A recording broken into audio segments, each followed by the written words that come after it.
First out, we want to say God is the greatest.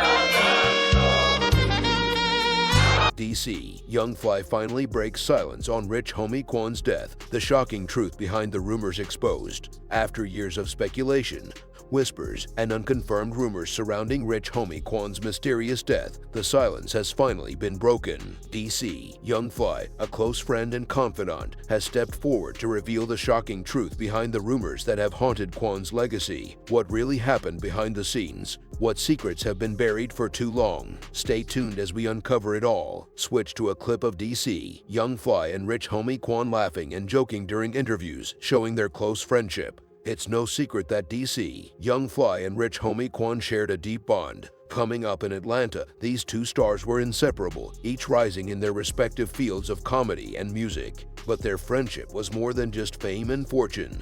They connected over shared struggles, dreams, and the realities of growing up in Atlanta's harsh streets. Insert a snippet of an interview clip where DC, Young Fly, talks about how much Rich Homie Quan meant to him. But as close as they were, there were things going on behind the scenes that the public never knew until now. On a day that sent shockwaves through the hip-hop community, Rich Homie Quan was found dead under mysterious circumstances. Fans and fellow artists mourned his loss, but the details surrounding his death were murky from the start. The initial report pointed to an overdose, but whispers quickly spread of something far darker at play. As time went on, rumors began swirling about the true cause of Rich Homie Quan's death. Some claimed that the music industry was to blame, citing pressures from record labels and potential beefs with other artists. Others pointed fingers at personal relationships gone wrong, hinting that betrayal might have been a factor. Until now, in a recent interview, DC, Young Fly finally addressed the rumors surrounding his late friend's death, confirming some of the darkest suspicions that fans have had for years. His voice, once full of energy and laughter, carried a weight of sorrow and revelation. Rich Homie Quan was honored and remembered at his emotional Riches in Spirit homie-going ceremony held in College Park, Georgia, following his unexpected passing earlier this month. On a somber Tuesday, September 17th, the late rapper born to Quan Devant Lamar was celebrated by. The event started at 11 a.m. with close family members seated in the front rows, their faces displaying a mixture of pain and memories of the community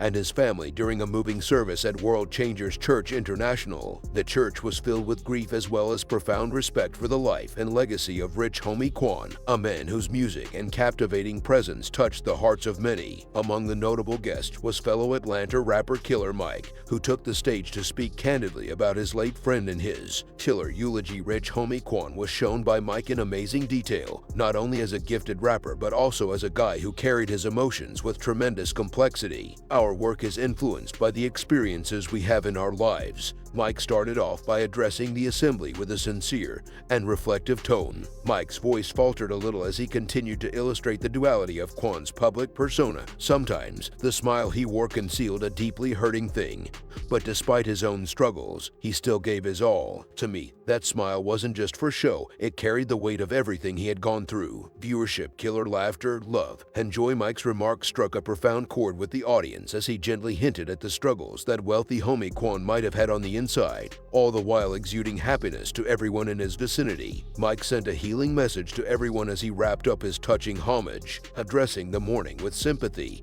he added, "But for everyone who had ever struggled with personal demons, I want to say to us, forgive yourself for your own addictions." His remarks were a powerful reminder that self-forgiveness is a necessary first step towards moving on, and that even people who appear strong on the outside may be carrying hidden burdens. It was an appeal for compassion for Rich Homie Quan as well as the many others going through comparable hardships, providing comfort during a time of loss. Comic DC Young Fly also sang at Rich Homie Quan's farewell ceremony, adding some humor to the otherwise serious event. Young Fly is well known for his levity as he transitioned from humor to heartfelt words. DC Young Fly made sure to keep the mood light at first by cracking a few jokes to lighten the mood and give the grieving crowd a brief moment of relief that allowed them to smile despite the sadness.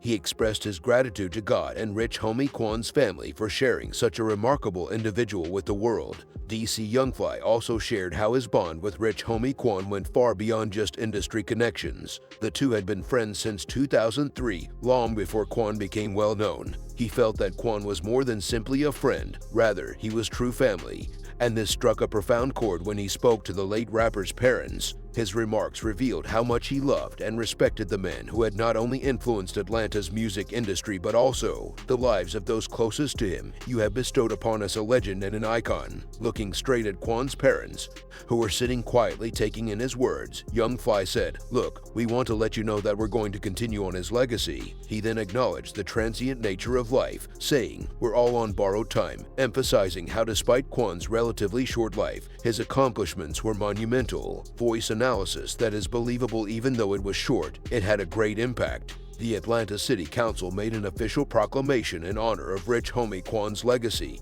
and influence, which added even more significance to the celebration. September 17th would always be remembered as known as Rich Homie Quan Day in the city. This declaration gave the occasion an extra degree of dignity and guaranteed that Quan's name would endure not only in the recollections of his family but also in Atlanta history. Following the official ceremony, the celebration of Rich Homie Quan's life proceeded in a manner that mirrored his lively spirit rather than a period of sadness. This event was about joy filled with laughter, music, and anecdotes that caught the essence of who Quan was a man. The party was hosted at the Bank, a well-known event space in Atlanta, where friends, family, and fans gathered to honor the life of the beloved rapper, a fitting homage to the rapper celebrating his life and legacy in a way that reflected the love and light he brought into the world. Rich Homie Quan's passing served as a reminder of how fleeting and precious life is, but through the memories shared at his party, everyone was able to remember that he lived fully and left a lasting mark on everyone he encountered. His legacy will continue to inspire future generations, as seen by the homegoing ceremony and the declaration of his own day in Atlanta. Rich Homie Quan, a rapper well known for his distinctive style and several contributions to the Atlanta hip-hop industry, unfortunately passed away on September 5th at his Atlanta home, shocking the city and the music community. He was just 34 years old when his life abruptly ended. In the days that followed, information about his last moments emerged, providing a window into how abruptly his death occurred. On September 9th, the Atlanta Police Department published an incident report that gave additional background information on the circumstances surrounding his death. Was based on statements from his brother Andre M. Ford and girlfriend Amber Williams, two of the closest people in his life. The report painted a troubling picture of what seemed to be a normal night that quickly took a tragic turn. According to Andre M. Ford, the evening had been ordinary, with nothing out of the ordinary. But when M. Ford woke up at 3 in the morning, he saw something strange. His brother Rich Homie Quan was laying on the floor close to the kitchen, which instantly alarmed Ed. Rings Munford gave the responding police a description of the situation, stating that Quan appeared to be asleep yet had food in his mouth. His brother found this to be a very unnerving and concerning sight, as he sensed something was really wrong. Munford informed the officer that Quan was not used to this kind of situation, who was not known to sleep in such an unusual position, much less with food still in his mouth. M. Ford acted quickly out of worry for his brother's safety, carefully picking Quan up off the kitchen floor in the hopes that maybe his brother had just dozed off, and he moved him to the couch in an attempt to make him more comfortable, but he was still feeling uneasy that something was wrong. When Amber Williams, Rich Homie Quan's girlfriend, told the police about the terrible morning, she remembered that her day had started like any other. Williams spotted Quan laying on the couch in the same position his brother had left him in at 6:45 a.m., appearing to be resting. Nothing looked to be immediately concerning, so Williams carried on with her daily routine. She thought Quan was just catching up on much-needed sleep when she returned home a short while later after dropping the kids off. Williams didn't think much of it and went back to their bedroom to get a little more sleep herself, probably not realizing that something was seriously wrong until around 11 a.m. Williams felt a wave of dread sweep over her when she woke up again and saw the seriousness of the situation. Quan's body was cold to the touch, and he wasn't breathing, and she was filled with utter despair and shock. She dialed 911 right away. Despite her quick action, it was too late, and although an autopsy was quickly completed, the official report from the Fulton County Medical Examiner's office may not be released for up to 90 working days. Quan's family was holding out hope that something could still be done. Following his death, Rich Homie Quan's father, Corey Lamar, spoke out about his son, leaving loved ones, friends, and fans wondering how such a young and bright life could be cut short so quickly. Son's last moments, both his father and his business manager Corey provided some insight into the job Quan had been doing in the months preceding his tragic demise, according to Lamar during an interview with WSB-TV journalist Michael Sidon. Quan has been working hard on a brand new album and was in the midst of a strong creative drive.